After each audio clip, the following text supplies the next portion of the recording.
I arrived at my cousin's wedding in a charcoal gray suit, my hair freshly trimmed, and in my jacket pocket was an envelope containing a check for $2,900.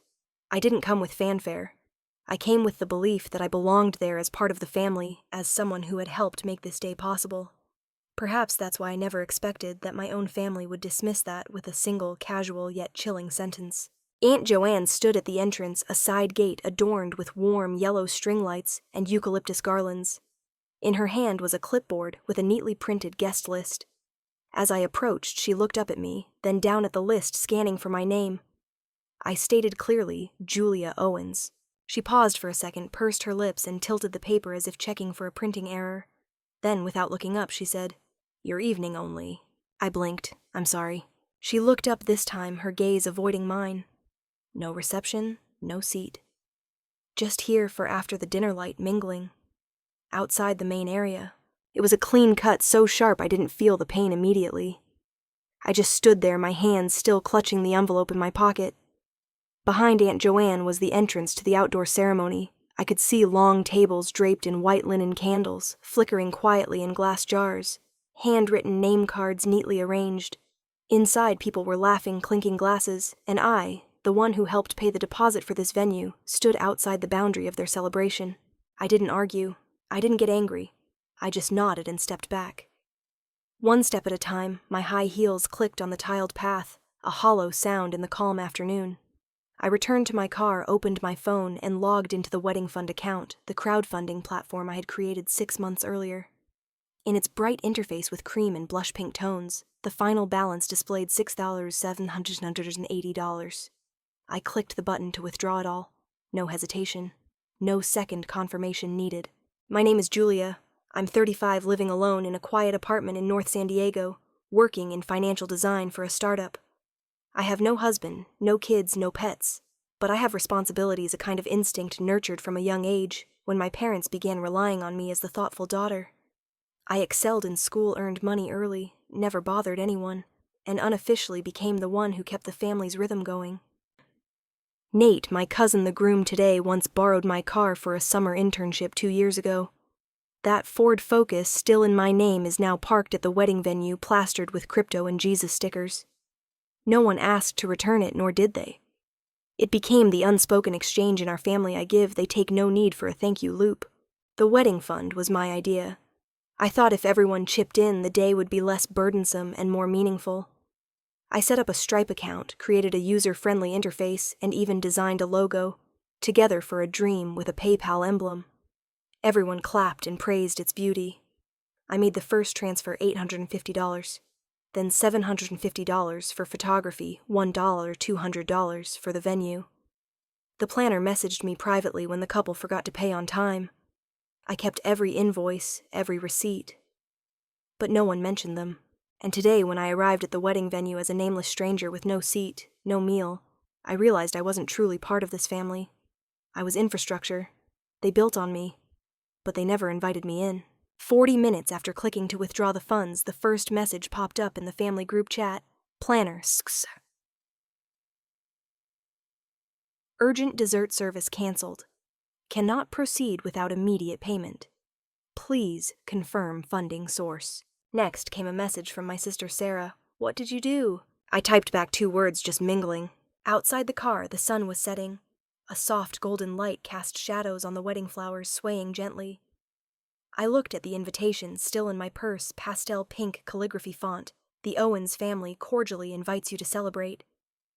In the bottom right corner was a QR code linking to the wedding fund platform.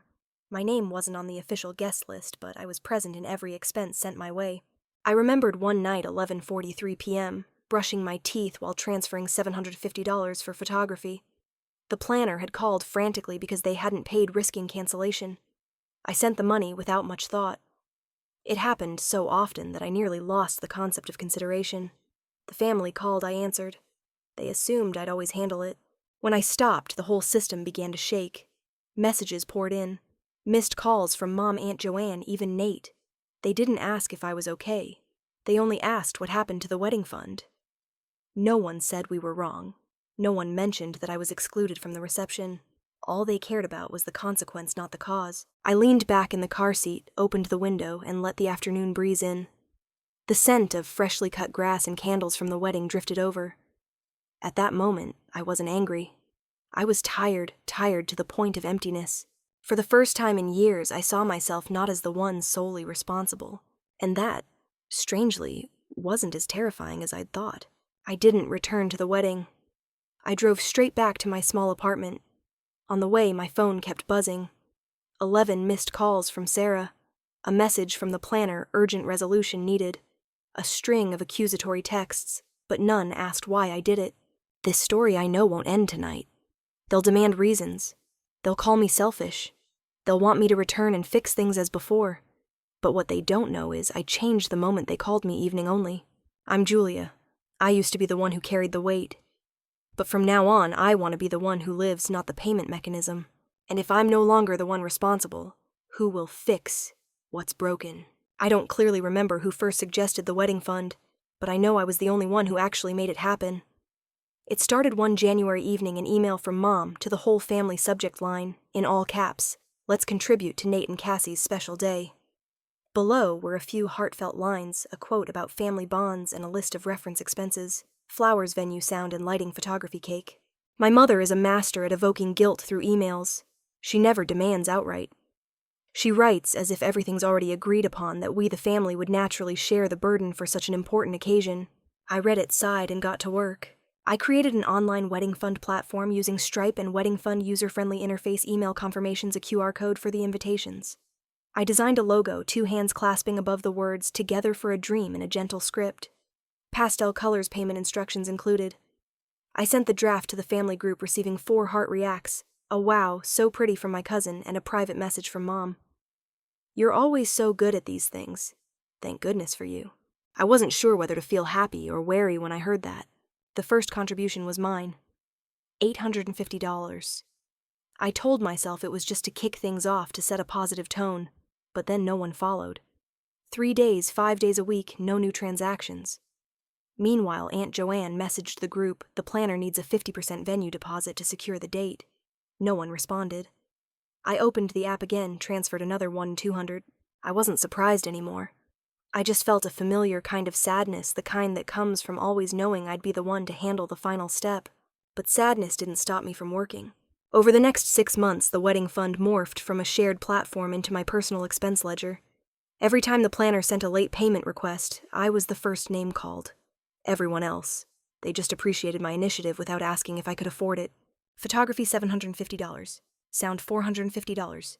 Lighting setup, $1, $150, though they initially planned to use natural light.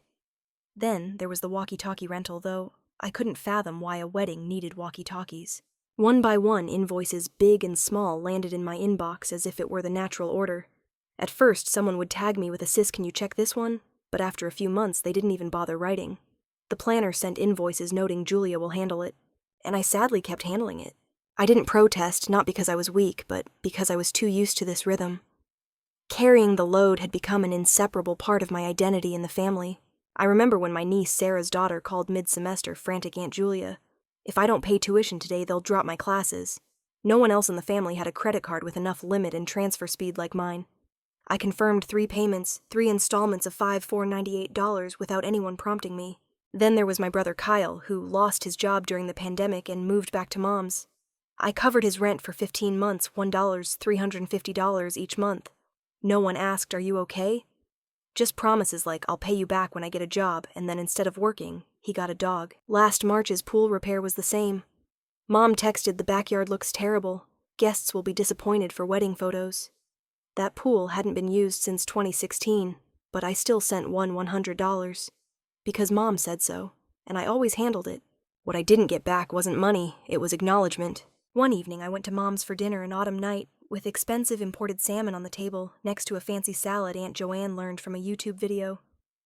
During the meal, I mentioned I'd just paid $5,000 for a late wedding fund invoice, because the planner said the couple would lose the cake, sound, and lighting if it wasn't settled. Mom nodded, then said, mid-chew, "You're lucky, you know. No husband, no kids, stable job. This is how you give back to the family." I was speechless. That wasn't a thank you. It was a justification for why I became the default bearer of responsibility. In their eyes, my life had so few burdens it could take on the ones others didn't want. I didn't argue then. I sat through the meal, finishing the wilting salad. But in my mind, a small part broke off, whispering, "They don't see me. They only see my role." After dinner back home, I reopened the wedding fund account.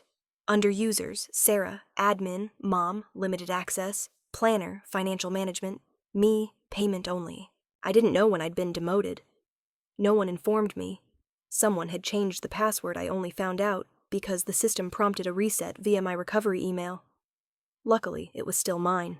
I regained access, and for the first time I didn't pay. I stared at the balance, $6,780, almost entirely from me. I looked at the expense list, lantern decor, $2,300 an invoice signed with my name, but in a scribbled, clearly forged signature.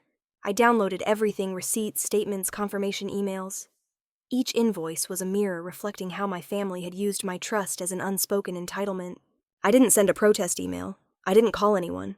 I just saved it all in a folder named Wedding Azure Fund Cheers Misuse.zip. I'm not one for confrontation, but I also knew I didn't want to be a walking wallet anymore. That night I stayed up until nearly 2 a.m., lying on the sofa, the laptop screen glowing on my face, my hand gripping an external hard drive where I'd backed up all the records. I thought about the wedding fund branded as together, but entirely one-sided. I thought about Mom calling it a form of contribution. I thought about Sarah, Nate, Aunt Joanne, and myself, the one who'd stayed silent too long. I wasn't sure what I'd do next, but I knew one thing: no one would decide for me anymore. Maybe the moment I spoke up wasn't today, but it would come. I received an email from the planner one Friday afternoon while waiting for coffee at a familiar cafe near my office. The subject line read, "Wedding Budget Update. Priority Shift from Cake to Cocktail Garden." The content was concise with a detailed form. The 2-tier wedding cake was replaced by a mobile cocktail garden complete with a professional bartender. A bar set up in the courtyard, neon lights and drinks with liquid nitrogen effects. At the bottom was a note: costs covered via wedding fund. Thank you, Julia, for your prompt support. I froze. I'd never heard of a cocktail garden, let alone agreed to pay for it. I held my coffee but didn't take a sip. Instead, I left the cafe, opened my phone, and logged into the wedding fund from the parking lot. The pastel interface was familiar, but this time the top right corner showed a notification: "Your current role, billing only." I stopped breathing. They'd demoted me from admin to payment-only status. No one told me. No notice, no discussion, no consent. They'd restructured the wedding fund, the platform I created, and turned me into what a transaction machine. I clicked on user details. Sarah, full admin. Planner, financial management. Mom, limited access. Me, billing only. At that moment, I saw it clearer than ever. To them, I was no longer family. I was reconfigurable financial infrastructure. I opened the invoice section, reviewing every transaction. For the first time since the fund's creation, I looked at it as a stranger. No family ties, no leniency. I needed the truth, and the truth was hard to swallow. An invoice for $2,300 from Lantern Decor. Item: lighting upgrade garden lantern package. An invoice for $980 from Molecular Bar Co. Item: prepayment for Molecular Bar Experience nitrogen effects. An invoice for $150 signed Julia Owens, a scrawled electronic signature like a question mark fallen from a drunken haze. I hadn't signed. I didn't know these expenses existed, but they were logged under my name, my email, my payment card. A chill ran down my spine, not because of the money, but because of how naturally they did it, as if they'd done it before and would keep doing it if I hadn't noticed. I went home, opened my laptop, and switched to high focus work mode. My hands didn't shake, my eyes didn't blink. I operated like a financial investigator because, in a literal sense, I was dealing with a form of access and identity abuse. I exported the entire fund statements as CSV. I saved each invoice as a PDF in a dedicated folder. I screenshot the account interface showing my demoted role. I retrieved old Stripe emails cross-referencing transaction confirmations.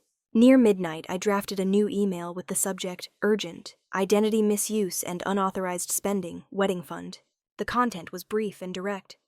My name has been used without permission in multiple wedding fund transactions, including forged signatures. I did not authorize any expenses after March 4th. Evidence attached. Please freeze the account and investigate access rights. I will report further instances if they occur. I sent it to Stripe Support CCing the planner, Mom Sarah, and myself, so no one could claim we didn't know. The next morning, I received a response from Stripe. We have received your request. The wedding fund account is temporarily frozen for review. Thank you for providing comprehensive evidence.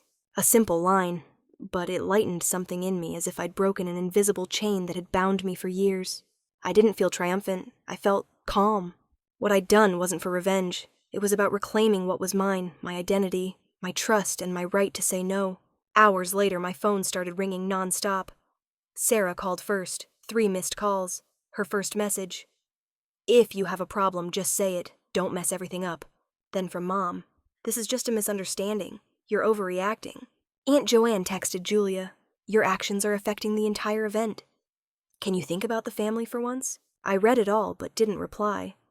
Not one asked, "Is it true you didn't sign those invoices?" No apologies. No one offered to review the process. They only said I was causing trouble. In their eyes, I wasn't the victim. I was the culprit ruining their plans. I laughed, dry humorless. That afternoon, I went to a print shop and had all the evidence printed invoices forged, signature screenshots, edited access logs, the Stripe report. Everything was bound in a sturdy envelope labeled Wedding Misuse Records. I didn't know what I'd do with it, but I wanted it to exist, tangible, visible. I'd been hurt in silence long enough. Now I had documentation for a conversation. That night, I didn't cry. I didn't stay up. I put the laptop down, unplugged my phone, and switched to airplane mode. I lay in bed, the blanket pulled to my chest. No sounds, no lights. For the first time in weeks, I slept deeply until morning. And in that sleep, I dreamed. I walked away from a lavish party, leaving behind the music, the lights, and the people who called me family, but never asked if I was okay. The next morning, the planner messaged the group, "Due to budget issues, lighting and molecular bar services are on hold. Can someone confirm payment sources?" No one responded. I opened the group and typed one line I never agreed. Sarah called. I declined. Mom called. I declined. The planner messaged privately, "If no one pays, we'll have to cancel some elements." I didn't respond. For the first time, I chose not to react. And in that silence, I found my true strength. I didn't need to shout. I just needed to stop nodding. 3 days after the wedding, the world went eerily quiet. No more accusatory messages in the family group. No calls from Mom Sarah or the planner. No apology emails. No attempts to explain. Everyone, it seemed, collectively chose the easiest path, ignoring me. I didn't know what bothered me more, the silence, or the way they used silence as a tool to deny their wrongs. To them, I'd become an inconvenient void in their perfect family picture, the eldest sister who betrayed them by refusing to keep paying. I woke up Tuesday morning, made coffee as usual, and sat by the window overlooking the quiet North Park street. I hadn't deleted the group chat. I wanted to keep it as a crime scene proof that it all happened, that I didn't imagine being erased from my own family. At 9:43 a.m., the doorbell rang. I thought it was an Amazon delivery. I'd ordered a new blanket. But on the doorstep was a thin envelope, no logo. Just my name in a painfully familiar handwriting. Mom didn't send an email. She sent a handwritten letter. I stood still for a moment, not picking it up right away. Something in my heartbeat shifted, as if a part of my body remembered what my mind had tried to forget. I brought the envelope to the kitchen, placed it on the table, and washed my hands slowly as if preparing for a ritual. Inside was little: a sheet of paper folded in thirds, and a photo. I pulled out the photo first. It was me around 6 years old in a faded red floral dress. I was sitting in the backyard of our old house, arms wrapped tightly around Kyle, who was about 3. We were both beaming, as if the world held nothing but each other. My hair was messy, my knees scraped, but my eyes were bright. I remembered that moment, not because it was special, but because it was like so many others I looked after Kyle, fed him, soothed his fevers, kept him from running into the street. I'd started protecting the family before I was tall enough to reach the sink. I opened the letter. Mom's handwriting wasn't as steady as it used to be, shaky and careful, as if she'd rewritten it several times. "Julia, I'm not sure you want to hear from me right now. Maybe you don't. But I'm not writing to explain. I'm writing to say I've thought a lot so much, and I see that I was wrong. When you were little, you once told me something so innocent: I'll protect the whole family when I grow up. I thought it was sweet. But then I let you actually do it. Not once, but for years. When others expected, you took responsibility. When others gave up, you stepped up. Every time I felt relieved, and I never stopped to ask if you were okay. We were wrong to let you carry that for so long. I have no excuses. Just one thing, I'm sorry. Mom, I didn't cry right away. I read the letter a second time, then a third.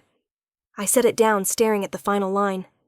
I'm sorry, as if it were a code never before spoken in our family's language.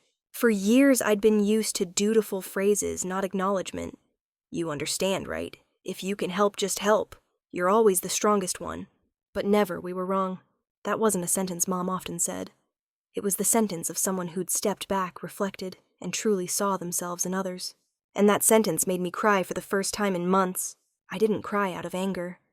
I cried out of love.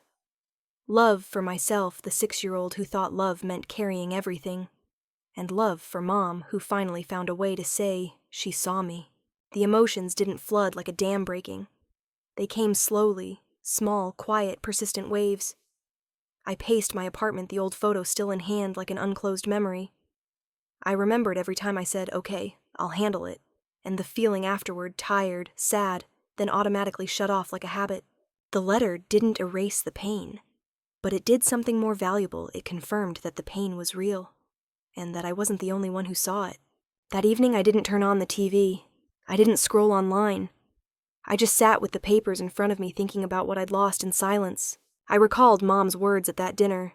You're lucky, no husband, no kids stable. Those words once made me feel like a storage vault unattached, so I should give back to the family with my resources. Now I understood sometimes the people we love most don't realize how much weight they've placed on our shoulders until we set it down. I didn't call Mom back.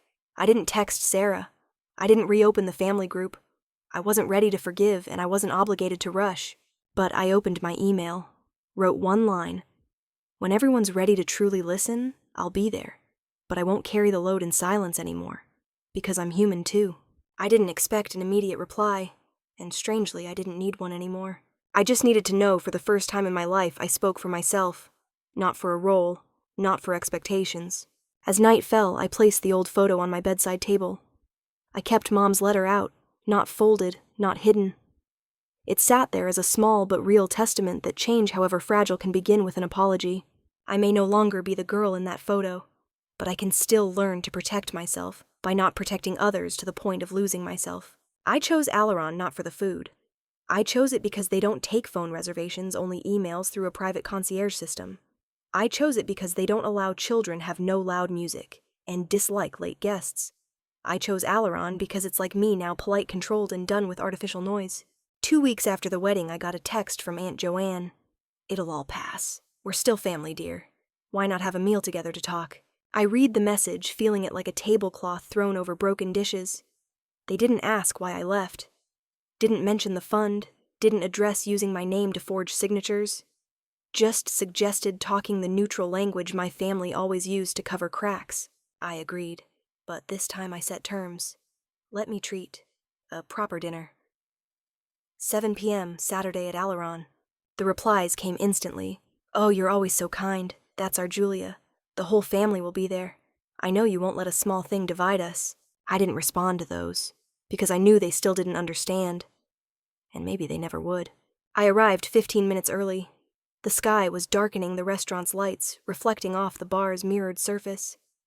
I wore a charcoal blazer, a cream silk blouse, and pointed toe heels I only wore when I wanted people to remember where I'd been. The waiter led me to a table for 6, a quiet corner by a large window overlooking a candlelit garden. I sat, ordered a glass of still water, no ice.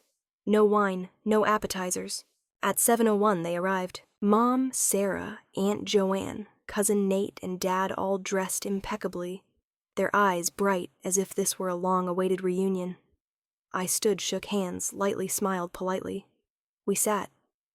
Everyone was so fine. That's the only word I could think of. A staged kind of fine, every word rehearsed. You look so much better. I've missed you, honey. So glad you're opening up. No one mentioned the wedding fund. No one asked why I withdrew the money. No one brought up my forged signature. Instead, they recycled old stories, the Tahoe trip in 2008. Kyle's birthday a decade ago, Mom reminiscing about that burnt cake you still ate happily. I nodded, smiled faintly. My eyes didn't leave the menu printed in black ink on silk paper. When the waiter came, they ordered. Mom chose lobster risotto. Dad picked Wagyu beef with truffle mushrooms. Sarah asked for the most Instagrammable dish, then chose duck with orange glaze. Nate went for cod steamed in white wine. Aunt Joanne added 2 bottles of French wine. I kept my glass of water in front of me. "Not eating, sis." Sarah tilted her head. "I need to stay sharp tonight," I replied, not smiling. Throughout the meal, I observed.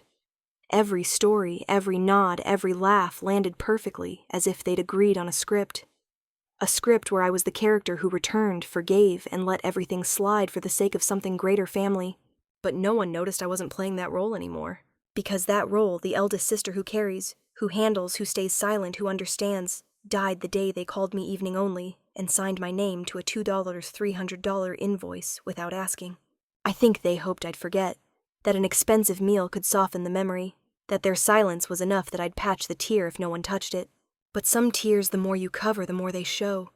The more you drape a cloth over, the more they stand out on the table. When dessert arrived, Sarah raised her phone, pulling everyone into the frame. "Look, family smile, hashtag. Healing dinner, cheers family first." I watched the flash, then looked at my water. Still full. I hadn't taken a sip. And oddly, I wasn't thirsty. When the waiter brought the bill, he turned to me. "Ms. Owens, the total is $1,842, excluding tip. How would you like to pay?" I pulled out my card, placed it gently on the tray. "I'm only covering my share." "I'm sorry. Your order was the glass of water." The table froze. Sarah blinked. "What did you say?" I looked up, my gaze neither angry nor mocking. "You all assumed I was treating. And I did invite, but no one asked what I was covering." Mom opened her mouth to speak but said nothing. Aunt Joanne flushed slightly. Dad frowned, glancing at Nate, who sat awkwardly with his silver spoon. I stood. "Thank you for coming. Enjoy your evening." I left the table without looking back. I walked out of Alaron not rushing, not triumphant. Just the steps of someone finally leaving a room they no longer belonged in. Behind me, I knew they'd be shocked, then annoyed, then angry. There'd be calls, texts, but this time I wasn't going to answer. I'd lived too long in a story where I was the backdrop for others to shine. Now I chose to write my own ending, and sometimes an ending doesn't need applause. I canceled everything on a Monday morning, no warning. I opened my laptop, a long list of payments before me. Each line was a piece of a life I'd unconsciously funded for years. $1,100 for Mom and Dad's rent subsidy, $420 for utilities at their second house where Kyle lived, $89 for internet, $250 for shared streaming accounts, $12 for Mom's gym she never used. I clicked cancel on each one, my hands steady, my heart calm. I just felt clean. I renamed the folder, storing the records from family support to family fund closed. No flourish, no explanation. Just the truth named correctly. 4 weeks had passed since the wedding, since the dinner at Alaron. A full month and no one called. No one asked how I was. No apologies. No thanks for dinner. Sarah didn't mention the bill. Mom didn't bring up her letter. They chose the familiar path, brushing it off. And I chose what I'd never had the courage to do before silence to the end. 3 days after canceling the payments, I got an email from FAFSA, the college financial aid system I'd used to cover my niece's tuition. The subject was short but familiar. "We need confirmation for the $2,000 contribution from Julia Owens." Attached was a PDF, an electronic signature mine, but not mine. A new contract without my actual involvement. I didn't respond with words. I attached the screenshot of the forged signature from the wedding lantern invoice. No message. No greeting. No explanation. Then I turned off my laptop, made a cup of black tea, and put my phone on airplane mode. A week passed. No response. No explanations. No attempts to mend. The silence was no longer their weapon to suppress me. Now it was the void they had to face themselves. For the first time, I wasn't the one filling it. I ate cheap pizza ordered through an app, sitting on my worn-out sofa in the living room corner. On the table was a cold can of soda and unopened magazine. The TV stayed off. Soft yellow light. No one bothered me. No demanding texts. No one asked, "Can you help?" I looked around and realized I was in a space where everything was mine, not because I bought it, but because I chose to keep it. No more playing a role. No more worrying that refusing would break someone else. Freedom wasn't loud. It came slowly, minute by minute, like dawn filling a morning room. I once thought I couldn't leave my family because family ties have no exit. But it turns out I didn't leave. They left me long ago, leaving only an empty shell labeled reliable eldest sister. They didn't want Julia, the person with thoughts, limits, emotions. They wanted Julia's support service running 24/7. No complaints, no demands in return. I turned off my phone again, not to avoid, but because I no longer needed to prove I was still here for anyone. On Saturday night, I reopened Mom's old letter, the handwritten one sent after the wedding. I read slowly, no longer choking up like the first time, but a warm ache still crossed my chest. I knew Mom wasn't bad. None of them were. They were just so used to being cared for that they thought it was natural. I put the letter back in its envelope, tucked it in a drawer unlocked, because I didn't need to lock it anymore. I'd learned to keep what was precious without holding on to everything. A new notification lit up my computer screen. Sarah has updated access rights in the Family Fund folder. I checked. She'd renamed it Family Support Plan, V2 with the description Shared Responsibility Transparency Consensus. An attached email. If you want to join, I'll give you equal rights. I didn't reply right away. I didn't need to. I just dragged the folder to my private archive labeled Private Archive. Do not engage. I wasn't angry anymore. I just didn't need to. I used to be a walking wallet where anyone could withdraw demands, but few deposited understanding. Now they still had their emotions. But I'd reclaimed the one thing they never gave me the right to hold: freedom. And I held it not with words, not with grand actions. I held it with a silence full enough. A silence no longer of endurance, but of choice. When rewriting this story, I didn't just want to tell of a woman who dared to refuse unconditional carrying, but something deeper. The value of boundaries of respect in the closest relationships: family. No one is born to be a backdrop for others to shine. No one is obligated to carry everything just because they seem stronger. I believe we all have a moment when we need to stop and ask ourselves, am I giving out of love or out of fear of losing my place in others' hearts? If this story resonates with you, even a fragment, an emotion, a thought, please leave a comment. Share it so those quietly sacrificing know they're not alone. Don't forget to hit follow to join me in the stories to come where silence is heard and kindness with boundaries is cherished. Thank you for listening. And remember, you don't need to carry the world to be called good.